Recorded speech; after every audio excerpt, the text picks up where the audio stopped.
Welcome back to Katawa Shoujo. Last time, uh, Lily broke. Well, I think that was either last episode or the episode before, but I don't remember. General recap. Lily said she's going to Scotland, so we're like, oh, well, it sucks, and now we're all depressed and stuff. And, Zune and Misha found us first in the classroom, and now we're in the student council room doing work with them, I think. Yeah. So that's what's up.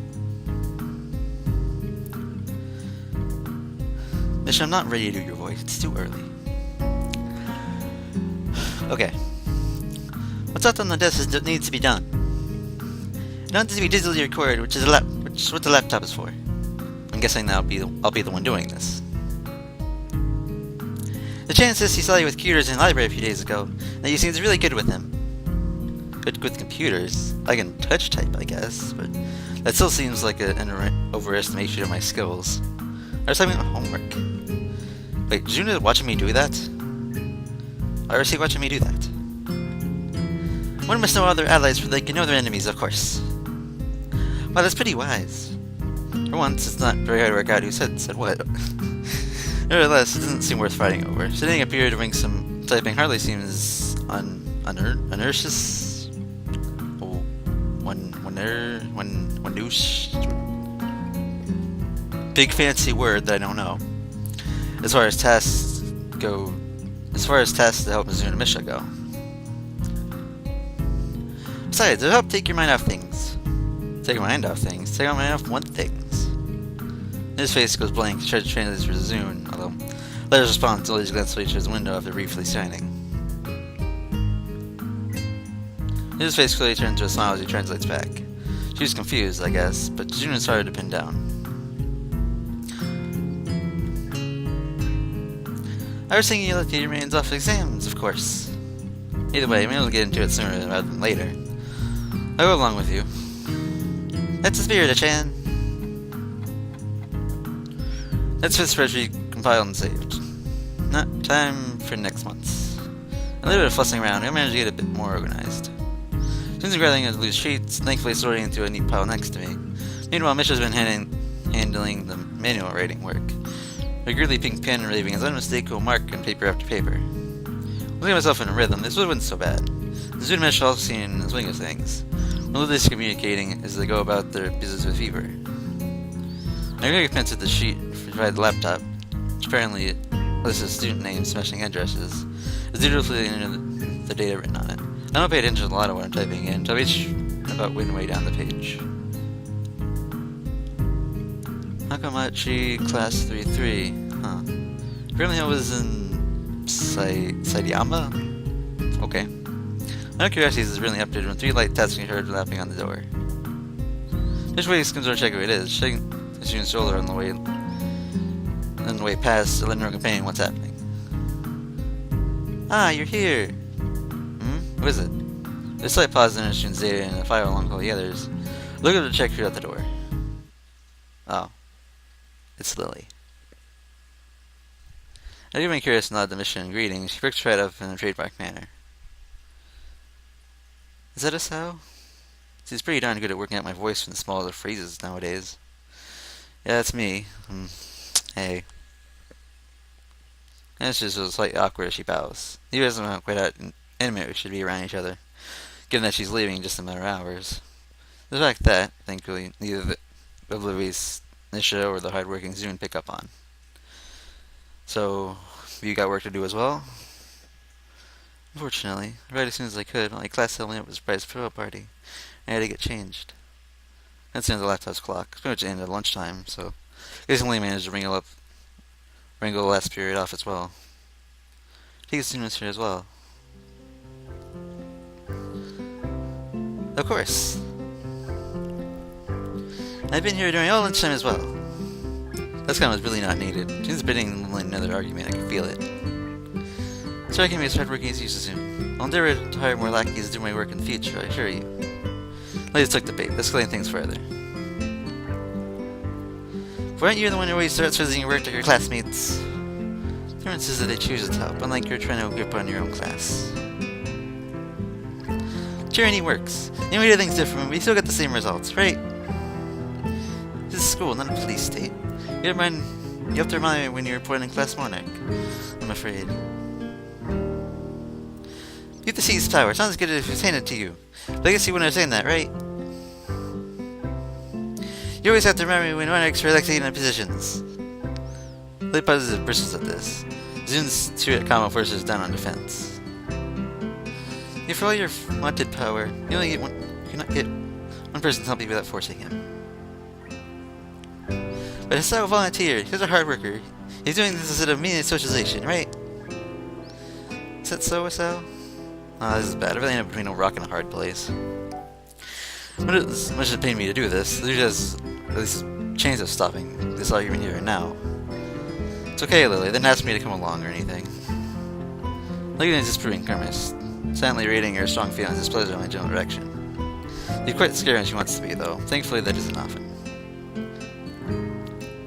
Chan, you make that sound like a regular occurrence.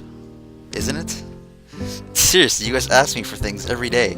Pretty much. And then it doesn't matter as long as everything's getting done at a good pace. Let's get this work over so we can go home. June starts decisively and gets back to making a your sheet in front of me. I lay aside and find a way to the room along with her hand, following the filing canvas along behind the wall. It was the only time I managed to successfully defuse one of these situations. But the grudging ceasefire built around a mutual fear and respect makes this feel more like the Cold War than any real peace. I can't take all credit, though. Lily's leaving certainly affected Zune to come to some extent. I could get up so easily. Once we're getting back to my work, I noticed Lily reaching up to grab something from above a filing cabinet. I almost offered to help, but her height makes it use her ample ability to take it down safely. With this stunning shit device on the desk beside me, I realized what it is. Takes the green old covering off it and sits down. First glance it seems an old metallic blue typewriter, but it didn't take me long to realize it's far more ordinary. Zero keys and expected it, and there's those so no lettering printed on them. Only shadows cast by the tiny braille dots on them give a hint to the thing's purpose. Blind typewriter? Oh, this? Oh, you're not far off. What calls a Perkins Brailler? It's basically a typewriter for the blind, yes. It presses braille on the page rather than text. This is why it has fewer keys. Huh. It's really neat. He was just lighthearted grin my curiosity over it. I admit what it appeals to my sense of novelty. Without further ado, we each get back to our lab tests. Loud clinking of mechanics in Lay's brailler, and a typing of the laptop's old and wired keyboard filled quickly over the room. The nice atmosphere, really. Everyone knows what they do, and Lily and I get to sit with each other and exchange the odds words as we work away. Nostalgic. That's what it feels like. It's pleasant, but silent the same with the knowledge that our time together is nearing its end. Excuse me, Misha. Appropriate gesture, Misha bounces over from the final camera she's peering into. It's very like Lily's lack of sight. I think for a moment it's strange, but really it's exactly what I do. What's up?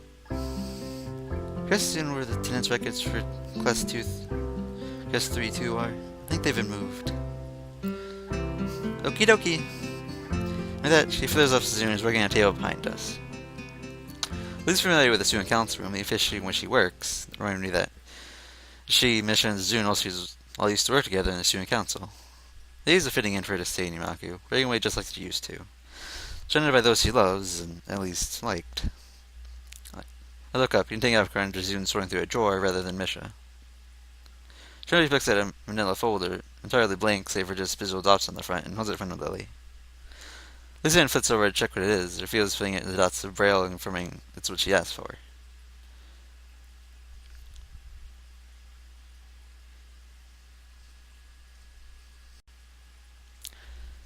Thank you, Misha. No reply. No reply that is save for an odd grin. No smile into Zune's face. A couple seconds pass where Lily checks it isn't Misha behind her, but to Zune. A momentary look of surprise is placed by a slightly bashful smile. A few moments, the room was all but still and silent. Eventually, though, soon strides back to her workstation and begins typing once again. Not less for a handful of seconds in all, but it feels like years of communication were made up for that one silent exchange. There, finished. Then we head back and rub my eyes to try and work out the wariness. Staring at that small and rather poor screen, it's taking its toll. Excellent timing. The only thing left to do is file these away and have my work done finished as well. Good, I got the brailer and put it away while you do that. Thank you, Asao. Michelle, you and Zune are being done. The one for the two is to replace the cover with the brailer. I don't see them waiting at the door. I guess mostly waiting for us.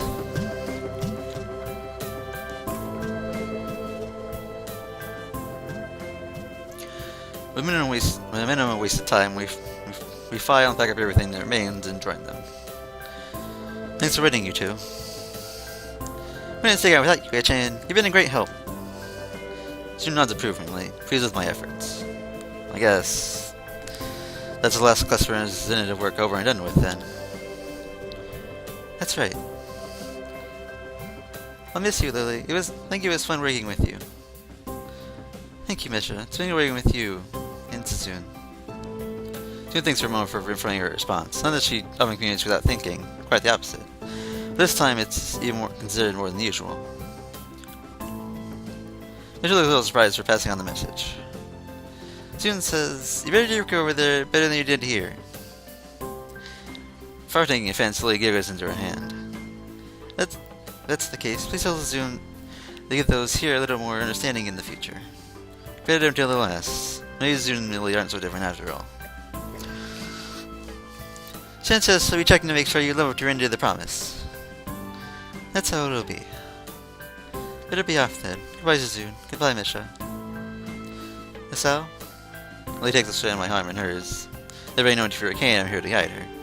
Not farewell to the two, we set off the door and make our way to the school grounds. We don't really goodbye to them. No Sassoon's Gage, Lingren, and Lily. They may annoy each other, but family bonds aren't easily broken. Got your papers sorted then? Yes, they went filed and handed in. Top of things as always, aren't you? Gives her a smile with a compliment. It reveals her happiness is just a veneer of the fact she's fully aware of how much she's leaving behind. Reminds me of how she was like when I first met her. Always smiling, always that a little bit aloof. Always that little distance away from everybody. Even now, she still remains at her and others. Especially those she's not close to. I hoped her time together changed that fact. Pace slows. She was coming to a halt and opened the empty school gardens. And so, is there something the... These words cut short. I turned to wrap my arms around her, pulling her tight. I may not be usually given to such impulsive actions, but I want to be close to her, even since the last time I'd be able to do so. All the other students have been treated in their dormitories and homes, only the ruffling of leaves and the breeze makes any sound whatsoever. They draw back and see her carefully maintained smile. They don't hesitate not wanting to leave nor stay in my features. Playing a brave show, where a slight trembling gives her away. They may be able to control herself well, but she can't hold her composure together now. This is the woman I come to love, but also the one and also her time I will be leave the country forever. I'm sorry, Sal. It's okay. Yeah, you're on late leave after all. Just I'm not happy means you should change your course. She walked up the hallway and the girls dormitory hand in hand, and our emotions by now are largely quelled. Nevertheless, our hands grip each other more tightly than more tightly than before. Faint mother's voice can be heard from Lily's room, origins which aren't difficult to guess. The moment she opens the door, Hanako bursts through and wraps her arms around Lily, taking her very obviously by surprise. Lily, Hanako? I'm gonna miss you, Lily.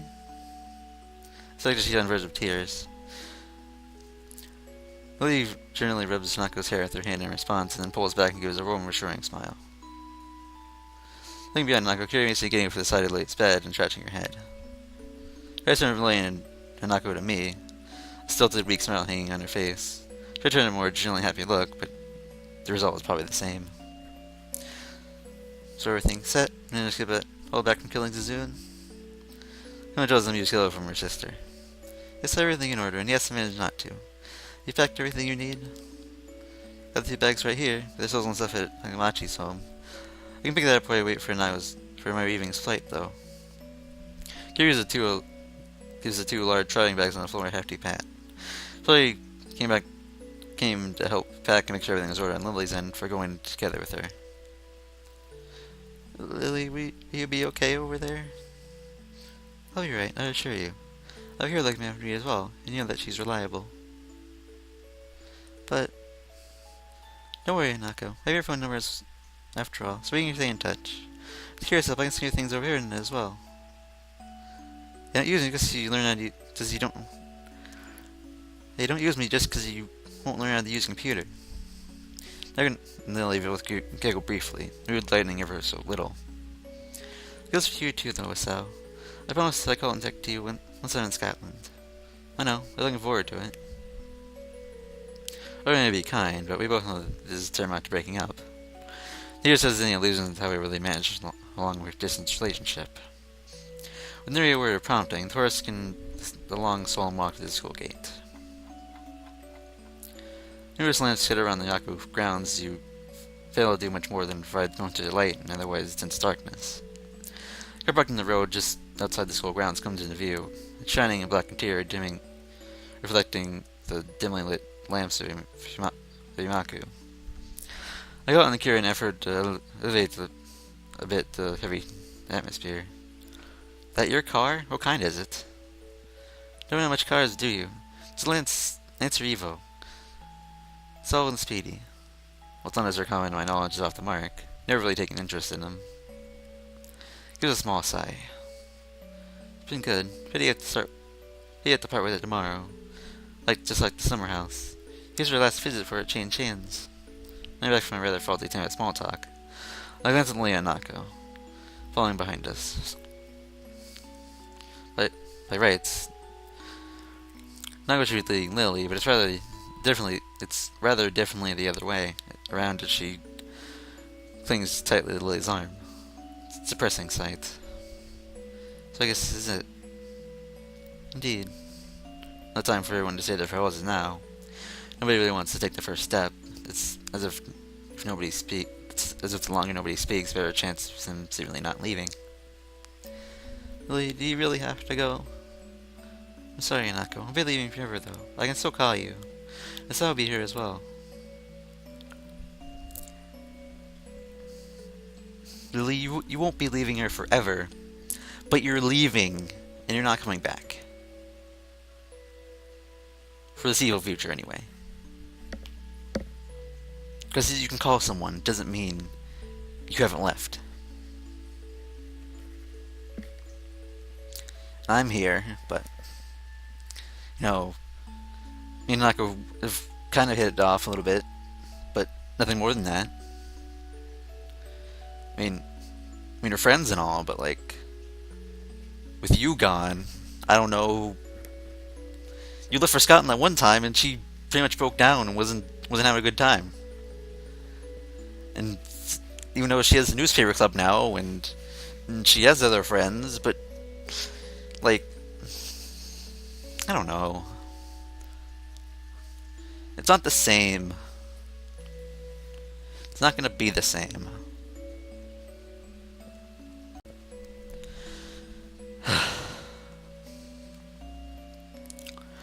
I nod, but Nako just clutches all the tighter to Lily's arm. I spent so long without what one call family. It must be excruciating to have to say goodbye to the one person who was as close to mother as anyone ever been in her life. Lily has a long, sad breath. All Kieran and I can do is really stand by quietly, on the sidelines. The only person who can solve this would be Lily herself. Eventually, Lily pulls her arm from Nako's grip and holds both of her shoulders. Gently, a more decisive way to address than I ever see Lily take with her. Now, remember when we first met? When you were in my room for the first time after hearing my consoling of a friend, you didn't say a single word for that entire night. Even as I poured you tea and talked, you sat silently and suddenly listened to what I had to say. It took many quiet meetings like that for you to open up to me, but as you began to, I felt some of the happiest moments in my life I ever felt. I became your friend because I pitied you, Anako. I became your friend because I knew I knew you were hiding not just from me, but from everyone. Your visions, your personality, your interests, your tastes. I didn't know any of them, and neither did anyone else. You showed yourself to me, though. I began to realize the person that you were, and became sure that our meeting was a special moment. But Lily cuts over the shoulders, brings her hand on Nako's head, and pushes their friend to the side, gently pressing her lips to Nako's forehead.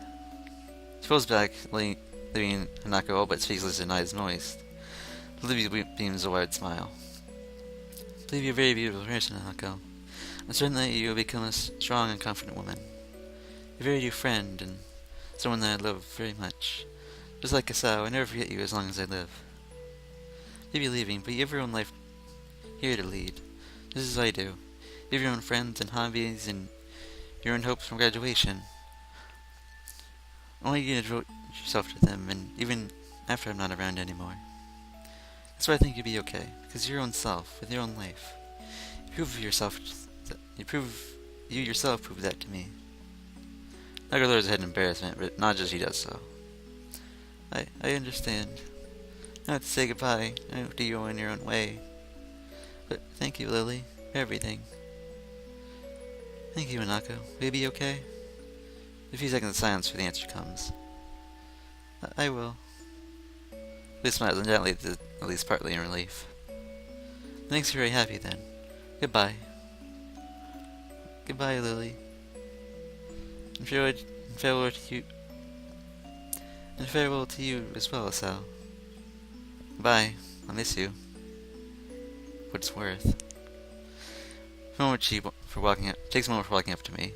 Right hand outstretched in front of her takes hold of my shoulder. The hand slowly and daintily towards my face, taking my cheek in her palm. While she gently holds my face, her fingers just slightly moving, taking its contours.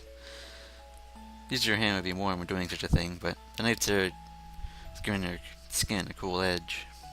Not sure how long I stay like this, but her cloud eyes pointed just below my own as she wears a wistful, almost innocent smile.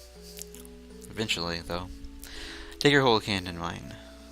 She's able to do so. With a slight sigh, I gently move her hand from my cheek. Hope you have a long and happy life, Lily, no matter where you might go. Thank you. I'll make sure to do so. Takes a long, trembling breath, her turning slightly towards Akira's direction. Akira? Okay. The nod shakes Lily's hand and begins to guide her towards the parked car outside the gates. They both walk slowly and deliberately as their movements have been rehearsed in advance. It's strange to feel like this now, watching someone leave Imaku. The feeling of unease I have now reminds me of the first time I walked those black red iron gates, although that always looked too promising for what they were. As they leave, all of us know full well their eyes are reversibly changing. I'd always told myself that I just have to take it as life comes, but everything's changing so fast, so suddenly. In the end, Liz is an irreplaceable part of the lives of both Hanako and I. As Akira is opening the passage door for Lily, brings me out on my thoughts. Her hand waving back as Lily gets in. See you guys. Take care of yourselves. Goodbye, Hanako. Goodbye, Asao. Nako's hand quickly shoots up, her face brightened by her enthusiastic farewell. Goodbye, Lily. Goodbye. See you, Kira. And goodbye, Lily. Door shuts as we open our best happy farewell faces. Kira getting in the car herself and starting up in short measure. Liz and I just see waving through the tinted windows, both of our hands waving as high as well. It's every time I've done such things, I can't fully work out precisely why or Hanako waved to her given that she'd never seen us doing so. But it doesn't matter. You know that black shiny car is on the hill and disappears in the dark night. We hear him waving and seeing Lily and Akira off. And then they're gone. Strange stillness takes over our hands as we turn to our sides. I don't know quite sure what it should do or how I should feel. In the end, we just stand there, staring down where the car disappeared from sight. Goodbye, Lily. All I can do in response is her quiet moment of goodbye, place a hand on her shoulder. Losing me for a few moments, we're looking back down at the hill, secure in knowledge that I'm still around for her. What we'll do from now on didn't seem all that certain. We have our own ambitions now, just as Lily said. Even so, it feels there's a certain part missing in both our lives now, so they can never be replaced.